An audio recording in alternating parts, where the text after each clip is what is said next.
नमस्कार मित्रों, मैं यदुनंदन गोस्वामी एस्ट्रोलॉजर आपका हार्दिक स्वागत करता हूं।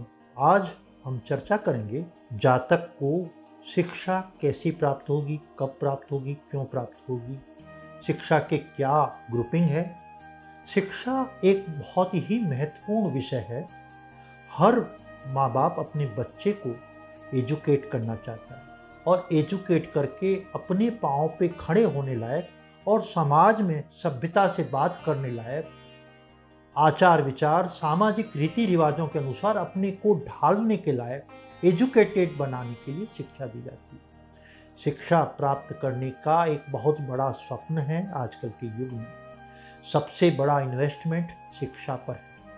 शिक्षा अगर नहीं है तो व्यक्ति पशु समान है। शिक्षा बहुत ही आवश्यक चीज़ है और शिक्षा के लिए अब तो देश विदेश भेजा जाता है।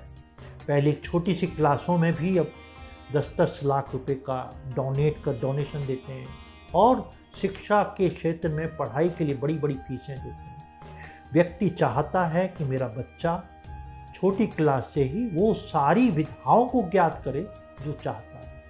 शिक्षा के लिए मूल रूप से मूल भाव क्या होता है? पहला भाव, व्यक्ति ही शिक्षा प्राप्त करेगा। दूसरा, प्राइमरी एजुकेशन। चौथा भाव, व्यक्ति को एक माँ बाप मम्मी उसके सबसे पहले ज्ञान देना सिखाती है। उसको ये पापा है, ये मम्मी है, ये खाने का है, ये पीने का है। प्रारंभिक ज्ञान जो सेकंड हाउस से मिलता है वह माँ द्वारा दिया जाता है। तीसरा भाव होता है लेखन सामग्री का। आपकी जो किताबें हैं जिसमें अ आई लिखा हुआ है, कुछ लिखा हुआ है, वह थर्ड हाउस ऑपरेट होगा तो व्यक्ति शिक्षा ले पाएगा। नहीं, किताब को पढ़ेगा तब पढ़ पाएगा ना उसका। तीसरा भाव ऑपरेट नहीं होगा तो किताबों का उसको इंटरेस्ट ही नहीं होगा। चौथा भाव प्राइमरी एजुकेशन, यानी एजुकेशन का प्राइमरी भाव है, प्राथमिक भाव है। अगर चौथा भाव नहीं होगा तो व्यक्ति शिक्षा प्राप्त नहीं करेगा। यानी प्राइमरी एजुकेशन प्राप्त करेगा जब ही तो व्यक्ति उच्च शिक्षा प्राप्त करेगा। अब शिक्षा के लिए 2 प्लैनेट महत्वपूर्ण हैं।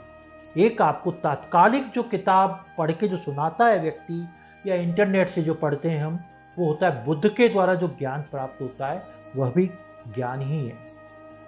तो ज्ञान के 2 ग्रह कौन से हैं? बृहस्पति जो किताबी ज्ञान है और बुध जो तात्कालिक ज्ञान है। तो 2 प्लैनेट अच्छे होने जातक के बहुत जरूरी है। अब इसके अलावा चौथा भाव के बाद 5वां भाव क्या है? 5वां भाव बुद्धि का है। व्यक्ति में बुद्धि होगी तभी तो पढ़ाई कर पाएगा। तो पंचम भाव का अच्छा होना बहुत जरूरी है।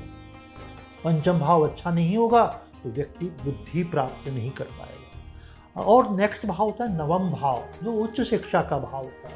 उच्च शिक्षा जब बाहर पढ़ने जाता है, विदेश पढ़ने जा रहा है, या आपने MBA कर रहे हैं, MBBS कर रहे हैं, इंजीनियरिंग कर रहे हैं, IIT कर रहे हैं, जो प्रोफेशनल डिग्री लेते हैं उसका संबंध 9 से 10 हो जाता है। उच्च शिक्षा चाहे आप पोस्ट ग्रेजुएशन कर रहे हैं, आप PhD कर रहे हैं, MPhil कर रहे हैं, वो 9th हाउस जब तक आपका ऑपरेट नहीं होगा आप उच्च शिक्षा प्राप्त नहीं कर सकते।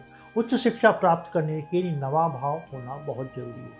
अब 11वां भाव इच्छा पूर्ति होना बहुत जरूरी है।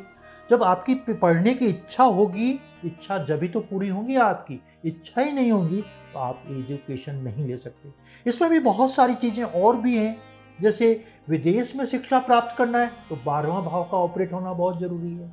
आप प्रोफेशनल पढ़ाई करना चाहते हैं, आप डॉक्टर बनना चाहते हैं, आप CA बनना चाहते हैं, CS बनना चाहते हैं, लॉ करना चाहते हैं, ये प्रोफेशनल शिक्षा है, तो इसका संबंध 1, 4, 9 और 10वें भाव से भी होना बहुत ज़रूरी है। और अब हम देखते हैं कंपटीशन का भाव। कंपटीशन की शिक्षा करके तैयारी करते हैं, कोई IAS की तैयारी है, बहुत सारे लाखों आदमी बैठते हैं, उसमें से 1000 आदमी निकल के आते हैं। तो ये कंपटीशन की जो शिक्षा होती है वो 6th हाउस से होती है। तो शिक्षा के अलग अलग भाव के लिए, अलग अलग विषय के लिए उनका ऑपरेट होना उनका बहुत ज़रूरी है। सामान्य शिक्षा 4था और 11वां भाव ऑपरेट होता है, तो सामान्य औसत शिक्षा होती है। अच्छी शिक्षा पहले के साथ 4था, 9वां, 11वां भाव जब ग्रुपिंग बनता है तो आदमी की अच्छी शिक्षा होती है। अगर किसी के तीसरा, चौथा, छठा, आठवां और 12वां भाव ऑपरेट हो रहा है पत्रिका में, शिक्षा के भाव में, चौथे भाव में, तो जातक की पढ़ाई बीच में ही रुक जाएगी। और अगर क्योंकि तीसरा भाव प्राथमिक शिक्षा का नेगेटिव भाव है, नकारात्मक भाव है, तो पढ़ाई करने का उसका मन ही नहीं लगेगा, तो कैसे पढ़ पाएगा। अगर उसकी शिक्षा अच्छी चाहिए, प्रोफेशनल डॉक्टरी शिक्षा चाहिए, उसको मेडिकल में जाना है, तो 6th हाउस रोग का भाव है, तो छठे भाव का संबंध भी 4, 6, 9, 11 होना बहुत आवश्यक है। तो हम देखते हैं शिक्षा जैसी चीज़ पे ज्योतिष का बहुत ही ज़्यादा रोल है। हमारे पास बहुत सारे लोग बाग आते हैं और डॉक्टर, इंजीनियर, IAS सभी लोग आते हैं, पूछते हैं हमारे बच्चे को कौन सी लाइन डालें। पहले तो डॉक्टर अपने बेटे को डॉक्टर बनाना चाहता था, लेकिन अब हर व्यक्ति के कुछ प्लानेट कहते हैं ये किस लाइन में जाएगा। अगर इसका दूसरी तरफ जाने का है, या इसका अकाउंट्स में जाने का है, बैंकिंग सर्विस में जाने का है, और आप उसको डॉक्टर बनाना चाहें तो कैसे बनेगा। कई बार देखा गया है कि किसी को जैसे एडमिनिस्ट्रेशन लाइन में जाना है, शिक्षा के क्षेत्र में टीचर बनना है, वो मेडिकल में भी चला गया। अगर उसके चार्ट में डॉक्टर बनने के योग हैं और डॉक्टर बना दिया उसको, बाकी उसको बनना था टीचर, तो वह व्यक्ति जाके मेडिकल स्टूडेंट्स को पढ़ाने लग जाता है। मेडिकल के ऑपरेशन नहीं करेगा, MBBS कर लेगा, MD कर लेगा, उसके बाद कॉलेज लेक्चरर हो जाएगा, वो मेडिकल कॉलेज का लेक्चरर हो जाएगा। क्यों? कि उनका बृहस्पति साउंड है, बृहस्पति ऐसा ऑपरेट हो रहा है कि वो शिक्षा देने का काम करेगा। तो आप ऐसे रास्ते पे बच्चों को नहीं भेजें जो उसके शिक्षा में प्रतिकूल हो, उसके अनुकूल, उसकी इच्छा शक्ति के हिसाब से आप उसको बच्चे को शिक्षा में भेजें।